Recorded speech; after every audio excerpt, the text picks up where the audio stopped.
সবাইকে স্বাগত জানাচ্ছি আজকের পত্রিকায়। আজকের আমাদের এই ছোট্ট আয়োজনে আসলে আমরা কথা বলতে চাই ফ্যাক্ট চেক বিষয়টিকে নিয়ে। আপনারা জানেন যে সারা পৃথিবী এখন হচ্ছে তথ্যের যুগ, তেমনি কিন্তু এটা অপতথ্যের যুগ। আমরা সবাই দেখেছি গত কয়েক মাসে, মানে একেবারেই সাম্প্রতিক সময়ে আমরা যদি আমাদের সোশ্যাল মিডিয়া, আমাদের পুরো অনলাইন দুনিয়া যদি আপনারা একটু মনোযোগ দেন, তাহলে এই তথ্য এবং অপতথ্যের বিষয়টি খুবই স্পষ্ট হবেন। এই বিষয়ে কথা বলার জন্য আমরা দুজনকে ডেকেছি আজকে। তার মধ্যে একজন হচ্ছেন রেদওয়ানুল ইসলাম, তিনি আজকের পত্রিকার ফ্যাক্ট চেক বিভাগে কাজ করেন। আর অন্যজন হচ্ছেন সাজ্জাদ হোসাইন চৌধুরী। সাজ্জাদ কাজ করেন হচ্ছে রিউমার স্ক্যানারে। আপনারা রিউমার স্ক্যানারকে চেনেন, খুব ভালোভাবে চেনেন। তারা এই যে সাম্প্রতিক সময়ে অপতথ্যের যে বিশাল প্রবাহ, সেই বিষয়ে দেশবাসীকে ভীষণ রকমের সচেতন করেছেন, ভীষণ রকমের উপকার করেছেন আমাদের সবারই। আসলে সেই বিষয়গুলো নিয়ে আমরা কথা বলবো, কিভাবে এই বিষয়গুলোকে একটু হলেও রোধ করা যায়, মানে এই অপতথ্যের বিষয়গুলোকে। এই দুজন অভিজ্ঞ মানুষ আছেন, আমরা তাদের কাছ থেকে শুনি। সাজ্জাদ, আমি আসলে আপনার কাছ থেকে জানতে চাই প্রথমে, এই বর্তমান পৃথিবী যেমন তথ্যের যুগ তেমন অপতথ্যের যুগ, যেটা আমরা প্রথমেই বলেছি, এবং অনেকেই এখন মনে করছেন যে তথ্য হচ্ছে একটা সফট ওয়েপন। সারা পৃথিবীতে এটাকে বিভিন্নভাবে ব্যবহার করা হচ্ছে, এটাকে ম্যানিপুলেট করা হচ্ছে।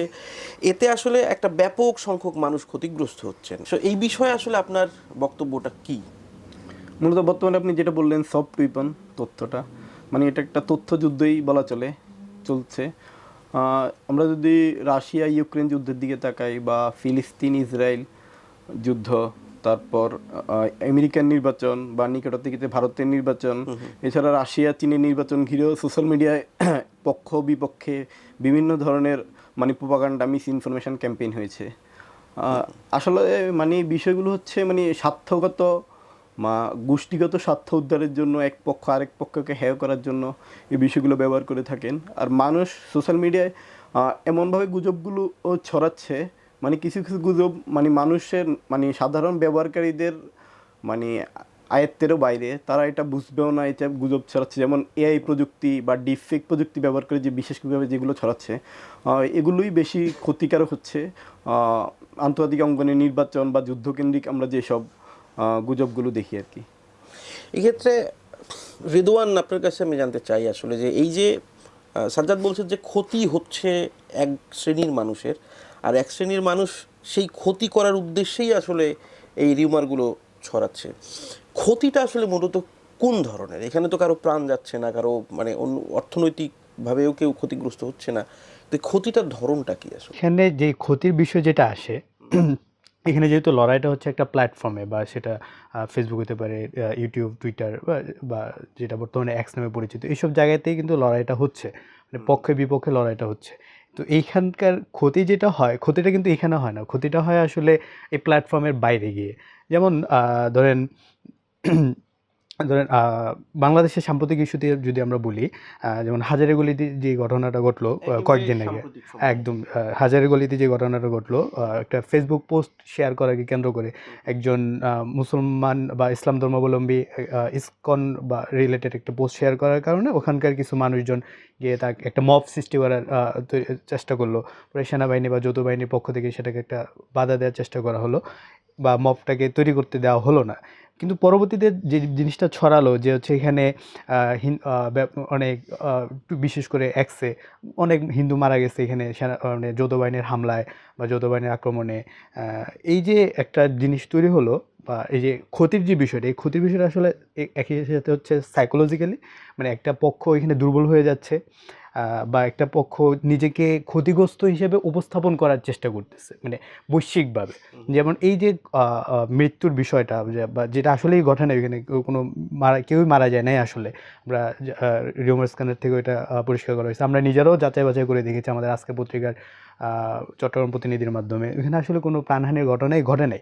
কিন্তু এই যে প্রচারটা, এই প্রচারটার ফলে যেটা হচ্ছে, একটা গোষ্ঠী নিজেকে হচ্ছে বিশ্বের কাছে বা নিজেকে ভালনারেবল হিসেবে দেখানোর চেষ্টা করা হয়েছে। এই ভালনারেবল হিসেবে দেখানোর চেষ্টা করার ফলে যেটা হয়েছে, বাংলাদেশের যে বর্তমান প্রেক্ষাপট, যে রাজনৈতিক যে প্রেক্ষাপট, এর ফলে সরকার ক্ষতিগ্রস্ত হচ্ছে। ক্ষতির জায়গাটা আসলে ওইখানে আর কি, মানে পলিটিক্যাল একটা পক্ষ ক্ষতিগ্রস্ত হচ্ছে। আবার দেখা যায় কখনো কখনো এই যে এই রিউমার কেন্দ্রিক আবার সংঘর্ষ কিন্তু ঘটে যায়। মানে এই সোশ্যাল মিডিয়ায় কিন্তু এটা ছড়াচ্ছে, এটার প্রেক্ষিতে যাচাই বাছাই না করেই এক পক্ষ যে আরেক পক্ষের উপর হামলা চালাইতেছে, যেমন এই ধরনের একেবারে বাস্তবে ঘটছে। হ্যাঁ, বাস্তবে ঘটতেছে। যেমন আমরা এই ক্ষেত্রে ব্রাহ্মণবাড়িয়ার বেশ কিছু ঘটনা, যেমন নাসিরনগরে সম্ভবত 2021-22 সালের দিকে এই ধরনের ঘটনা ঘটছিল কিন্তু। মানে হচ্ছে আমরা সোশ্যাল মিডিয়ায় দেখতেছি হচ্ছে গুজব ছড়াচ্ছে, কিন্তু এটা বাস্তবে ওই গুজবে অনুপ্রাণিত হয়ে বাস্তবে যে হচ্ছে এক পক্ষ আরেক পক্ষের উপরে হামলা চালাচ্ছে। মানে ক্ষতির জায়গাটা আসলে ফিজিক্যালিও হচ্ছে, আবার একদম মানে সোশ্যাল মেন্টালিও মিডিয়া, হচ্ছে, সামাজিকভাবেও হচ্ছে, এবং এর সব কিছুর মানে মানে প্রভাব যে গিয়ে পড়ছে আসলে অর্থনীতির উপর, হ্যাঁ, অর্থনীতির উপরে। সব কিছু মিলিয়ে। তো এই যে প্রক্রিয়াটা চলছে, তো এখানে আসলে মূলত পক্ষ দুটো। এক পক্ষ হচ্ছে বিষয়টাকে প্রচার করে সুবিধা নেওয়ার চেষ্টা করছে, আর এক পক্ষ হচ্ছে যে প্রচার মানে তার আক্রান্ত হিসেবে বা মানে ভিকটিম হিসেবে ক্ষতিগ্রস্ত হচ্ছে আর কি। পক্ষ যেহেতু দুটোই, এটা থাকবেই, কারো লাভ বেশি কারো লাভ কম। কিন্তু আমরা যদি আসলে এটা জানতে চাই যে এই অবস্থা থেকে মুক্তির উপায়টা আসলে কি? আচ্ছা, এখানে মুক্তির উপায় বড় যেটা হচ্ছে আসলে মানুষের এখানে মিডিয়া লিটারেসি, মানে যেটাকে আমরা বাংলায় বলা হয় গণমাধ্যম সাক্ষরতা, বা হচ্ছে এখন যেহেতু গণমাধ্যমের চেয়েও মানুষের কাছে সোশ্যাল মিডিয়া অনেক বেশি জনপ্রিয়, সেক্ষেত্রে এটাকে আরও স্পেসিফিকলি বললে সোশ্যাল মিডিয়া লিটারেসি দুইটা থাকা খুব বেশি জরুরি। আমি আমাদের আলোচনা শুরুর আগে একটা রিপোর্ট পড়তেছিলাম, স্যাকমিট মানে south Asia media in development, মানে একটা এনজিও, বাংলাদেশি বেসরকারি এনজিও স্যাকমিট। ওরা হচ্ছে গত কয়েকদিন আগে বাংলাদেশি 3টি জেলার উপরে হচ্ছে একটা জরিপ চালায়। সেখানে হচ্ছে 400 মানুষের উপরে জরিপটা চালানো হয় আর কি, ব্রাহ্মণবাড়িয়া, ময়মনসিংহ এবং ঢাকা। তো এখানে দেখা গেল হচ্ছে এই 3 জেলার 400 মানুষের মধ্যে 70% বেশি মানুষই হচ্ছে তথ্যের জন্য সোশ্যাল মিডিয়ার উপরে নির্ভর করে, মানে ফেসবুক এবং ইউটিউবের উপরে। এবং এদের কাছে হচ্ছে online news portal, online news পোর্টালের বিশ্বাসযোগ্যতা বা অনলাইন নিউজ পোর্টালকে মানে সোর্স হিসেবে, তথ্যের সোর্স হিসেবে দেখার প্রবণতা মাত্র 37%। এই যে নিউজ পোর্টাল বা হচ্ছে গণমাধ্যমকে এড়িয়ে যাওয়া বা গণমাধ্যমের প্রতি বিশ্বাসটা যে মানুষের হারাই গেছে, এই বিশ্বাসটা গণমাধ্যমকে ফিরিয়ে আনতে হবে। এবং হচ্ছে মানুষের মিডিয়া লিটারেসি বা মানুষকে আসলে প্রশ্ন করা যে এই যে জিনিসটা ছড়াচ্ছে এটা কি আসলেই সত্য, আমি একটু মিডিয়াটা মানে গণমাধ্যমে একটু দেখি, বা আমি একটু নিজে যাচাই করে দেখি। এই যাচাই করার বিষয়টা হচ্ছে মানুষের মধ্যে তৈরি করতে হবে আর কি। এটা সর্বস্তরের মানুষের মধ্যেই, একদম ছোট থেকে শুরু করে বয়স্ক সবার মধ্যে যে জিনিসটা তৈরি করা জরুরি আসলে। মানে এই বিষয়টা তো তাহলে যেটা আপনি বলছেন যেভাবে, তাহলে তো এটা আসলে একটা দীর্ঘমেয়াদী পরিকল্পনার অংশ, এবং সেটা আসলে সরকার ছাড়া বা এইরকম বড় কোনো স্টেক ছাড়া আসলে সেটা সম্ভব নয়। এই বিষয়ে আপনার বক্তব্য কি? আচ্ছা, রিদনের সাথে আমি একটা জিনিস যোগ করি, যে হচ্ছে মানে সাম্প্রতিক ইউনেস্কোর একটা জরিপে যেটা দেখা যাচ্ছে যে বাংলাদেশে মানে 100 জনে 5 জন মানুষ, 5% মানুষ মানে তথ্য যাচাই করতে পারে, আর 95% মানুষই মানে তথ্য যাচাই করার সক্ষমতা নেই। মানে যেখানে উন্নত রাষ্ট্রগুলোতে হচ্ছে 38% মানুষ পর্যন্ত মানে তথ্য যাচাই সক্ষমতা আছে, সেখানে মানে বাংলাদেশে এখন মাত্র 5% মানুষ তথ্য যাচাই করতে পারে। এটা ইউনেস্কোর প্রতিবেদন। জি, ইউনেস্কোর সাম্প্রতিক একটা প্রতিবেদনে বিষয়টা উঠে এসেছে। এই বিষয় অনেক ক্ষেত্রে আমাদের যেটা হয় মানে কনফার্মেশন বায়াস কিন্তু এটার পিছনে অনেক সময় দায়ী। যেমন আমি কিন্তু নিশ্চিতভাবে জানি এটা গুজব, কিন্তু আমার পক্ষে যদি যায় বা আমার মতাদর্শের পক্ষে গেলে এই গুজবটাকে আমি গুজব বলতে নারাজ। মানে এই কনফার্মেশন বায়াসের কারণে কিন্তু অনেক গুজব ইচ্ছাকৃতভাবে আমরা ছড়িয়ে থাকি, বা আমরা গুজবের বিরুদ্ধে কথা বলি না, মানে আমরা যাচাই করতে পারলেও মানে এটা চেষ্টা করি না, বা এটা সত্যতা তুলে ধরার চেষ্টা করি না, যেহেতু আমার পক্ষে গেছে এটা ছড়াক, সমস্যা নেই। মানে এ ধরনের একটা প্রবণতা থাকে। এখন বিশেষ করে হচ্ছে এখানে গণমাধ্যমের একটা দায় আছে, যেমন আমাদের গণমাধ্যম এখন সোশ্যাল মিডিয়া কেন্দ্রিক হয়ে যাওয়াতে মানে ভিউ বা ভাইরালের পিছনে দৌড়ানোর কারণে এখন অনেক তথ্য যাচাই বাছাই ছাড়াই অনেক সময় ফেসবুক পেজে বা ইউটিউব চ্যানেলে দিয়ে দিচ্ছে। হয়তো কোনো সূত্র দেখাচ্ছে, সূত্র ফেসবুক, সূত্র ইউটিউব, মানে লোকালি কোনো ভেরিফিকেশন ছাড়া। গণমাধ্যমে তো অবশ্যই সারা বাংলাদেশে ছড়িয়ে ছিটিয়ে মূলধারা গণমাধ্যমের প্রতিনিধি আছে, লোকবল আছে, তারা চাইলে বিষয়টা চেক করতে পারে। কিন্তু মানে ভিউ বা ভাইরাল হওয়ার আশায় বা প্রথম আমি প্রচার করতে হবে, প্রথম দিকে আমি প্রচার করব, মানে ওই ক্রেডিট নেওয়ার আশায় মানে ক্রস চেক না করে বিষয়টা হচ্ছে প্রচার করে দিচ্ছে। এই কারণে হচ্ছে এখন গণমাধ্যমের প্রতিও মানুষের একটা আস্থাহীনতা তৈরি হয়ে গেছে। মানে আমি তো ফেসবুকে বিষয়টা আগে দেখলাম, তাহলে মিডিয়াতে আমি সেম জিনিসই দেখতেছি, মিডিয়াতে আমাকে আলাদা ভেরিফিকেশন করে কোনো তথ্য দিচ্ছে না, তো আমি গণমাধ্যম কেন দেখবো? বা আসলে দরকার আছে কিনা, দরকার আছে কিনা, কারণ মানে তথ্য তো একই আসলে দুই জায়গাতে আমি পাচ্ছি। দুই জায়গাতে পাচ্ছি। আর বরং হচ্ছে এটা আরো, আমি যখন এটা মিডিয়ায় দেখতেছি তখন এটা আমার কাছে আরো বিশ্বাসযোগ্য হয়ে উঠতেছে। মানে যে একটা গুজব, এটা গুজব হতে পারে যায়, কিন্তু আমি যখন এটা ফেসবুকে দেখি এটা একরকম, কিন্তু যখন আমি এটা কোনো মিডিয়ায় দেখতেছি তখন মানে হচ্ছে এটা আরো বিশ্বাসযোগ্য হয়ে উঠতেছে। না, যেহেতু এটা মিডিয়ায় পিক করছে তাহলে বিষয়টা সত্য, এরকমও কিন্তু দেখা যায়। আরেকটা বিষয় হচ্ছে মানে যে সাম্প্রদায়িক যে দাঙ্গাগুলো হয় বা সাম্প্রদায়িক ইস্যু বা রাজনৈতিক কোনো প্রশাসন কেন্দ্রিক বাহিনী কেন্দ্রিক অনেক নিউজের ক্ষেত্রে মানে গণমাধ্যমে হয়তো দৃশ্যমান সেন্সরশিপ আসে, অনেক তথ্য মানে লুকানোর একটা প্রবণতা থাকে, এটা থেকেও গুজবের মাত্রাটা বেশি ছড়ায়। আমি যদি প্রকৃত তথ্যটা জানতে পারতাম তাহলে কিন্তু গুজবটা এত স্প্রেড হতো না। মানে কিছু কিছু বিষয় হচ্ছে যেটা গণমাধ্যমে নিউজে আসছে না, কোনো একটা সেন্সরশিপ জানা অজানা কোনো কারণে, কিন্তু এটা সোশ্যাল মিডিয়া এখন আমি যা বলবো সেটাই মানুষ বিশ্বাস করবে, বলবে যে গণমাধ্যমে তো এটা আসতেছে না, তাই আমি সোশ্যাল মিডিয়া একটা তথ্য মানে মিস ইনফরমেশন হিসেবে ছড়ালে ওইটা প্রতিষ্ঠিত হয়ে যাবে, এই বিষয়টাও দায়ী। এই যে মানে কি বলবো যে তথ্যের অপ্রতুলতা বলা যায়, যে মানে স্বল্পতা, এটা আসলে বেশি মাত্রায় জিনিসটাকে আরো গুণগত মানের দিক থেকে উন্নত করে ফেলেছে, তাই তো বলতে যাচ্ছে? জি,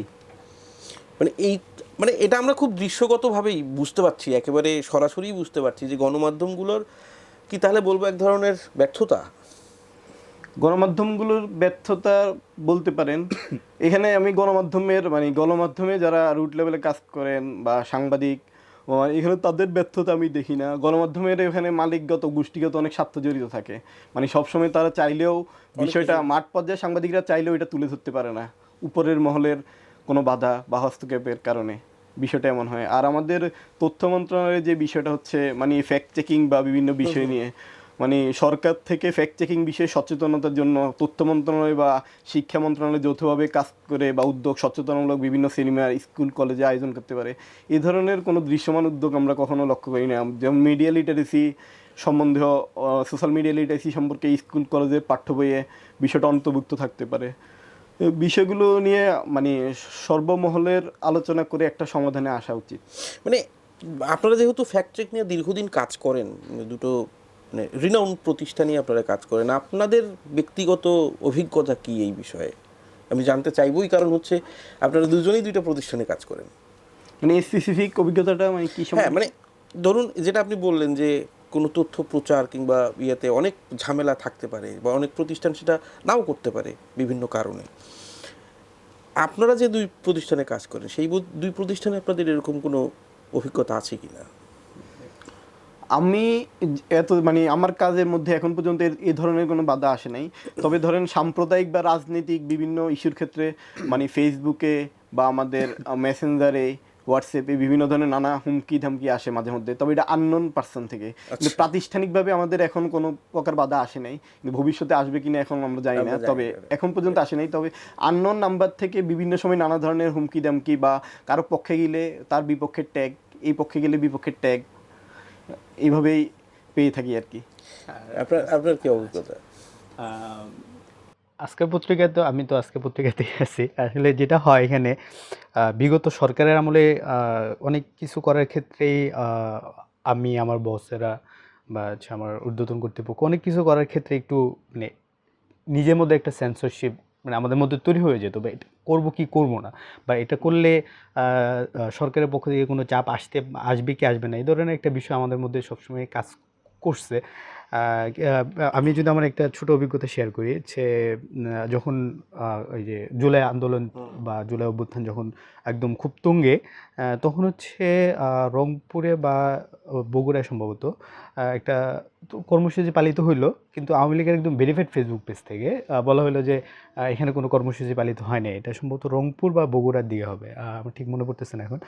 হ্যাঁ, বৈষম্য বিরোধী ছাত্র আন্দোলনের কর্মসূচি পালিত হলো এবং সে একজন অনলাইন অ্যাক্টিভিস্টও শেয়ার করলো। তো তার পোস্ট নিয়ে আওয়ামী লীগের ভেরিফাইড ফেসবুক পেজ থেকে বলা হলো যে না, এই ধরনের কোনো ক্যাম্পেইন এখানে হয় নাই বা আলোচনা হয় নাই, এটা গুজব ছড়ানো হচ্ছে। পরে আমি যাচাই বাছাই করে দেখলাম আসলে এটা ঘটছে, বিষয়টা ঘটছে, এখানে ফেসবুক আওয়ামী লীগই হচ্ছে বিষয়টা গুজব ছড়াচ্ছে আসলে। এখন এটা করব কি করব না, এটা নিয়ে হচ্ছে আমাদের আমি এবং আমার ঊর্ধ্বতন যারা ছিলেন বা আছেন এখন, তাদের মধ্যে হচ্ছে এক ধরনের আলাপ হচ্ছিল, এটা কি করব কি করব না, মানে মানে মানে সরকারের বিপক্ষে আমরা যাব কি যাব না, মানে এটা করলে কিন্তু হচ্ছে আমরা আওয়ামী লীগের বিপক্ষে চলে যাচ্ছি। এই ধরনের একটা সেন্সরশিপ বা এই ধরনের একটা মানে অপ্রত্যাশিত চাপ আমরা ফিল করছি, কিন্তু শেষ পর্যন্ত আমরা জিনিসটা করছি, স্টোরিটা আমাদের গেছে। কিন্তু তারপরে ওই যে একটা চাপ, যে আসলে কি হতে পারে, ভিতর থেকে একটা একটা চাপ ভিতর তৈরি থেকে হয়ে একটা যায়। মানে নিজেদের মধ্যে একটা চাপ আমরা অনুভব করি আর কি। এই ক্ষেত্রে আসলে আমাদের মানে করণীয়টা কি?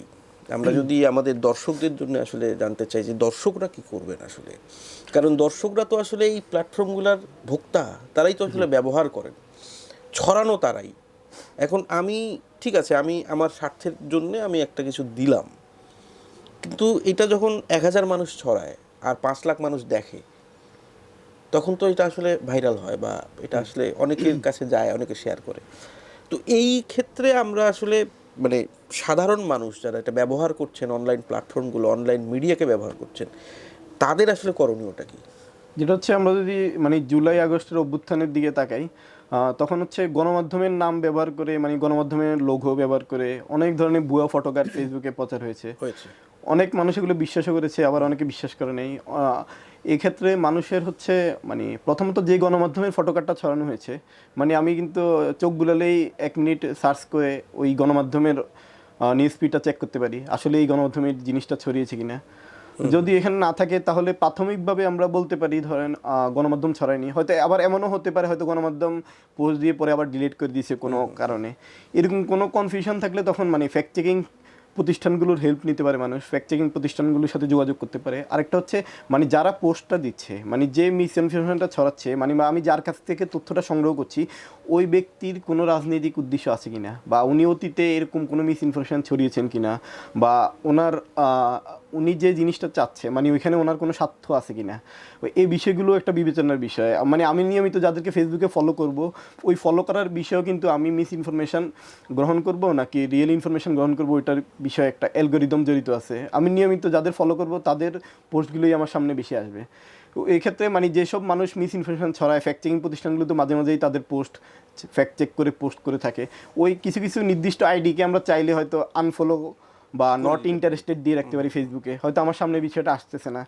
বা যেসব ফ্যাক্ট চেকিং প্রতিষ্ঠান বা গণমাধ্যমগুলোকে ইন্টারেস্টেড বা উপরের কাতারে রাখা যেতে পারে, তাহলে অ্যালগোরিদমে ওই তাদের তথ্যগুলি আমার সামনে সবসময় আসবে।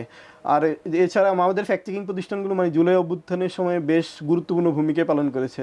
জুলাই আগস্টের অভ্যুত্থানে মানুষ চাইলে যে কোনো বিষয়ে কনফিউশন প্রাথমিকভাবে যদি নিজ থেকে যাচাই করার সক্ষমতা না থাকে, ফ্যাক্ট চেকিং প্রতিষ্ঠানগুলোর সাথে যদি যোগাযোগ করে হোয়াটসঅ্যাপে বা তাদের মেসেঞ্জারে, বিভিন্নভাবে তাদের সাথে যোগাযোগ করার সুযোগ আছে ইমেইলের মাধ্যমে। ফ্যাক্ট চেকিং প্রতিষ্ঠানগুলো কিন্তু রেসপন্স করে থাকে, মানুষ চাইলে ফ্যাক্ট চেকিং প্রতিষ্ঠানগুলো থেকে শিওর হয়ে একটা তথ্য প্রচার করতে পারে।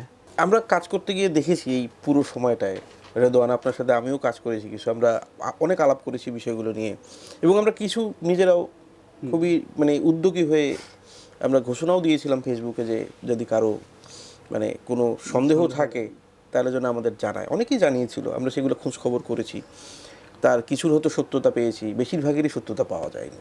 এখন যেটা ঘটনা ঘটে গেছে সেটা তো সত্যই আসলে, কিন্তু যেটা ঘটে যায়নি কিন্তু বলা হচ্ছে ঘটেছে, বা এক মাত্রার ঘটেছে আর এক মাত্রার বলা হচ্ছে, মানে সেগুলো আসলে সব মানে খুব সহজেই চেক করা সম্ভব আর কি।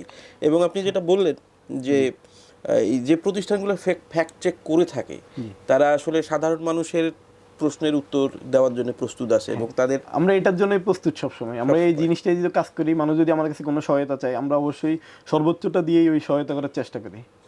মানে সবাইকে আমি আসলে এই জিনিসটাতেই একটু সচেতন করতে চাই, এই তথ্যটা দিয়ে রাখতে চাই যে রিউমার স্ক্যানার হোক কিংবা আজকের পত্রিকা কিংবা যে কোনো বড় পত্রিকাই হোক যাদের আসলে ফ্যাক্ট চেক বিভাগ আছে, আপনারা যে কোনো তথ্যে যদি কোনো ধরনের সন্দেহ হয় তাহলে অবশ্যই তাদেরকে জানালে তারা এটার একটা ব্যবস্থা নেবে যে সেই তথ্যটা সত্য কি না। কারণ আপনারা নিশ্চয়ই বুঝতে পারছেন যে যে তথ্যগুলো ছড়ানো হয় তাতে আসলে অন্যের ইন্টারেস্ট থাকে, অন্যের উৎসাহ থাকে, কারণ অন্যের স্বার্থ থাকে। সেই স্বার্থেরকে আমরা আসলে আরও অনেক মানুষের ক্ষতি করার জন্য তার স্বার্থে আমরা ব্যবহার হচ্ছি, এই বিষয়টা একটু বিবেচনায় রাখবেন সবাই। আর আপনারা শুনলেন যে প্রত্যেকটা প্রতিষ্ঠান ফেসবুক আপনার ফেসবুক আমার মনে হয় যে প্রত্যেকটা প্রতিষ্ঠানের ফেসবুক পেজ আছে, সেটা ভেরিফাইড হোক কিংবা না হোক, সেটা দেখলেই বোঝা যায়। তারপরে তাদের ওয়েবসাইট আছে, তাদের হোয়াটসঅ্যাপ আছে, এবং অনেকেই ব্যক্তিগতভাবে একটা না একটা মোবাইল ফোন নম্বর দেয়া থাকে, সেগুলোতে আপনারা যোগাযোগ করতে পারেন। তাহলে আসলে আমাদের সবার জন্য অনলাইন জগৎটা ব্যবহার করা নিরাপদ হবে, আমরা আসলে একটু নিরাপত্তার মধ্যে থাকতে পারবো। এবং আজকে পত্রিকার প্রত্যেকটা স্টোরির নিচেই কিন্তু হচ্ছে আমাদের একটা ইমেল অ্যাড্রেস দেওয়া থাকে, ইমেল অ্যাড্রেস দেওয়া থাকে যে আমাদের। সন্দেহজনক কিছু থাকলেই সেটা যেন আমাদের সাথে শেয়ার করে। আর Right. এই বিষয়ে হচ্ছে আমাদের মূলধারার গণমাধ্যম একটা ভূমিকা রাখতে পারে, যেহেতু আমাদের ফ্যাক্ট চেকিং উদ্যোগটা বাংলাদেশে মানে বিগত কয়েক বছর ধরে হলেও ধরতে গেলে নতুনই, এত পুরনো না, আমরা এতটা এস্টাবলিশড হতে পারিনি, এত মানুষের কাছে পৌঁছানোর সক্ষমতা আমাদের এখনো তৈরি হয়নি। হয়নি অনেক। গণমাধ্যমগুলো যদি ফ্যাক্ট চেকিং গুলো মানে ফ্যাক্ট চেকিং প্রতিষ্ঠান যে ফ্যাক্ট চেক গুলো প্রকাশ করে, এগুলো যদি তারাও মানে ওই গণমাধ্যমের মানে ফ্যাক্ট চেকিং প্রতিষ্ঠানের সাথে কোনোভাবে সংযুক্ত থেকে বা কোলাবোরেশন করে ওইগুলো যদি প্রচার করে, তাহলে হিউজ সংখ্যক মানুষের কাছে পৌঁছানো সম্ভব। আমাদের ফ্যাক্ট চেকিং প্রতিষ্ঠানগুলো চাইলেও কিন্তু একসাথে 1-2 কোটি মানুষ, 4-5 কোটি মানুষের কাছে রিচ করতে পারি না, কিন্তু সব গণমাধ্যম যদি সম্মিলিতভাবে সবাইকে সহায়তা করে ফ্যাক্ট চেকিং প্রতিষ্ঠানগুলোতে, তাহলে মানে বিশাল সংখ্যক মানুষের কাছে সত্য তথ্যটা তুলে ধরা সম্ভব। আর সত্য তথ্যটাই আসলে দরকার, কারণ আমাদের যে অবস্থা, আমরা একটুতেই উত্তেজিত হয়ে যাচ্ছি। সব কিছু মিলিয়ে আমার মনে হয় যে আপনারা সবাই একটু সচেতন হন এই বিষয়গুলোতে। এগুলো আসলে দেখলেই বোঝা যায় যে আসলে কে কোন উদ্দেশ্যে বিষয়গুলো ছড়াচ্ছে, এটা বোঝা যায়। আর যেটা আমরা বললামই আসলে যে সব প্রতিষ্ঠানের আসলে ফেসবুক পেজটা আছে, টুইটার পেজ আছে, ইনস্টাগ্রাম পেজ আছে, হোয়াটসঅ্যাপ নম্বর আছে, মোবাইল ফোন নম্বর আছে, ইমেইল আছে। সো এগুলোতে যোগাযোগ করা সম্ভব। সাজ্জাদ এবং রিদওয়ান, আপনাদের এই অনেকক্ষণ সময় নিলাম আমরা, এইটা আসলে বোধহয় একটুক সময় বলে আসলে কোনো সমাধান নয় যে আপনারা এটা করবেন সেটা করবেন। আমার মনে হয় যে এটা আসলে আমাদের নিয়মিত আলোচনার অংশ। যারা ফ্যাক্ট চেক আপনারা করছেন, যারা সংবাদ মাধ্যম প্রতিষ্ঠান আছে, সবার একটা নিয়মিত কোলাবোরেশন দরকার বোধহয় এই জায়গায়। কি মনে হয় রেদওয়ান? হ্যাঁ, এখানে কোলাবোরেশনের একটা দরকার যেমন আছে, তারপরে আবার নিজেদের সচেতনতাটাও এখানে খুব বেশি জরুরি। কোলাবোরেশনের জায়গাটা থেকে যদি বলি, মানে যেহেতু খুব অল্প প্রতিষ্ঠানই এই ক্ষেত্রে কাজ করতেছে, ডেডিকেটেড বা একদম মানে ফ্যাক্ট চেকিংয়ের জন্য ডেডিকেটেড বাংলাদেশ হাতে গোনা আছে 2 থেকে 3টা প্রতিষ্ঠান। আর মিডিয়ার ক্ষেত্রে আজকে পত্রিকাতেই ফ্যাক্ট চেক ডিপার্টমেন্ট আলাদাভাবে চালানো হচ্ছে। তো এই ক্ষেত্রে অন্যান্য মিডিয়া বা অন্যরা যারা যেটা করতে পারে, হয়তো নিজ উদ্যোগে কাউকে ট্রেন আপ করিয়ে নিজেরাও একটা চালু করতে পারে, বা জাতীয় যে কোনো ইস্যুতে যদি কেউ যদি মানে এ ধরনের ফ্যাক্ট চেক স্টোরিগুলা অন্যান্য মিডিয়ারাও কিন্তু সেটা শেয়ার করতেই পারে। মানে জাতীয় মানে গণমাধ্যমের কাজ তো হচ্ছে জাতীয় স্বার্থ রক্ষা করা বা মানুষের স্বার্থ রক্ষা করা বা মানুষকে জানানো কিন্তু মিডিয়ার একটা কাজ। তো এই কাজটা হচ্ছে আমরা দেখি হচ্ছে মানে আমাদের দেশে সাংবাদিকতার ক্ষেত্রে যেটা হয়, এক মিডিয়া কোনো একটা মিডিয়া অন্য একটা মিডিয়া নিউজ নিচ্ছে। এই ক্ষেত্রে মানে ফ্যাক্ট চেক স্টোরিগুলোও কিন্তু এভাবে আসলে মানুষের কাছে পৌঁছে দেওয়াটা মানে আমাদের একটা মানে এটা জরুরি কর্তব্য কাজ, আর কি। আসলে জরুরি আসলে জরুরি এটা কাজ কাজ, এটা। হ্যাঁ। আপনি কি বলতে চান এই বিষয়ে? এই বিষয়ে আমি তো বললাম, এই কোলাবোরেশনের বিষয়টা হচ্ছে মানে গণমাধ্যমগুলো চাইলেই মানে ফ্যাক্ট চেকিং প্রতিষ্ঠানগুলোর সাথে আহ, এক হয়েও কাজ করতে পারে, বা তারা নিজেরাও মানে ফ্যাক্ট চেকিং ডিপার্টমেন্ট খুলে বিষয়টাতে মানে কর্মী রিক্রুট করে কাজ করতে পারে। মানে আবার গণমাধ্যমগুলো চাইলে ফ্যাক্ট চেকিং প্রতিষ্ঠানগুলোর সাথে কাজ করে তাদের কর্মীদেরও যদি কোনো ট্রেনিং বা প্রশিক্ষণের ব্যবস্থা করতে হয়, ওই বিষয়েও উদ্যোগী হতে পারে। ফ্যাক্ট চেকিং প্রতিষ্ঠানগুলো কিন্তু এই বিষয়েও সবসময় গণমাধ্যমকে সহযোগিতা করে থাকে। মানে আমাদের মানে বর্তমান প্রেক্ষাপটে একটা বিষয় হচ্ছে, অনেক গণমাধ্যমই অনেক সময় ফ্যাক্ট চেকিং বিষয়টাকে অনেক সময় নিতে পারে না, হয়তো অনেক কিছু গণমাধ্যমের বিরুদ্ধেও যায়। মানে গণমাধ্যম মানে ফ্যাক্ট চেকিং বিষয়টাকে অনেকে শত্রুও মনে করে মানে ফ্যাক্ট চেকিং প্রতিষ্ঠানগুলোকে। কিন্তু আমরা হচ্ছে মানে ফ্যাক্ট চেকিং প্রতিষ্ঠানগুলো আমরা গণমাধ্যমকে সহযোগিতা করতে চাই। মানে গণমাধ্যম বা কোনো পক্ষ কোনো কারো বিপক্ষের বিরুদ্ধে আমাদের কোনো এজেন্ডা নেই বা কারো ক্ষতি করা আমাদের কোনো লক্ষ্য নেই। আমাদের হচ্ছে সত্য তথ্য তুলে ধরা। এই ক্ষেত্রে মানে গণমাধ্যমগুলো চাইলে ফ্যাক্ট চেকিং প্রতিষ্ঠানগুলোকেই মানে যে কোনো উপায়ে সহযোগিতা করতে পারে, মানে এটা যেভাবেই হোক না কেন। আপনাদের দুজনকে অনেক ধন্যবাদ। আমরা শেষবারের মতো আরেকবার বলছি যে আজকের পত্রিকা এবং রিউমার স্ক্যানার দুটি প্রতিষ্ঠানে আসলে ফ্যাক্ট চেক নিয়ে কাজ করে। আজকের পত্রিকা যেহেতু একটা সংবাদ মাধ্যম, তার নিজস্ব ফ্যাক্ট চেক বিভাগ আছে আলাদা একেবারে, এবং রিউমার স্ক্যানার তো রিউমার স্ক্যানারই, ও রিউমারই স্ক্যান করে আসলে। তো এই দুটো প্রতিষ্ঠানের হোয়াটসঅ্যাপ নম্বর আছে, তাদের ফেসবুক পেজ আছে, তাদের ইনস্টাগ্রাম পেজ আছে, তাদের এক্স পেজ আছে, তাদের ইমেইল আছে, ওয়েবসাইট আছে। এগুলোতে গিয়ে আপনাদের যে কোনো সন্দেহের সংবাদ, যে কোনো তথ্য যেগুলোতে আপনাদের সন্দেহ তৈরি হয়, সেগুলো যদি তাদের সঙ্গে যোগাযোগ করেন যে এই বিষয়ে আমার সন্দেহ তৈরি হচ্ছে, আপনাদের সহায়তা চাই, তাহলে এই দুটো প্রতিষ্ঠান অন্ততপক্ষে আপনাদের সহায়তা করবে। সবাই ভালো থাকুন, সুস্থ থাকুন এবং অবশ্যই সত্য তথ্যের পক্ষে থাকুন। কোনো ধরনের অপপ্রচারে বিশ্বাস করবেন না, সেগুলোকে ছড়াবেন না, সেগুলো দিয়ে মানুষের ক্ষতি করবেন না। ভালো থাকবেন।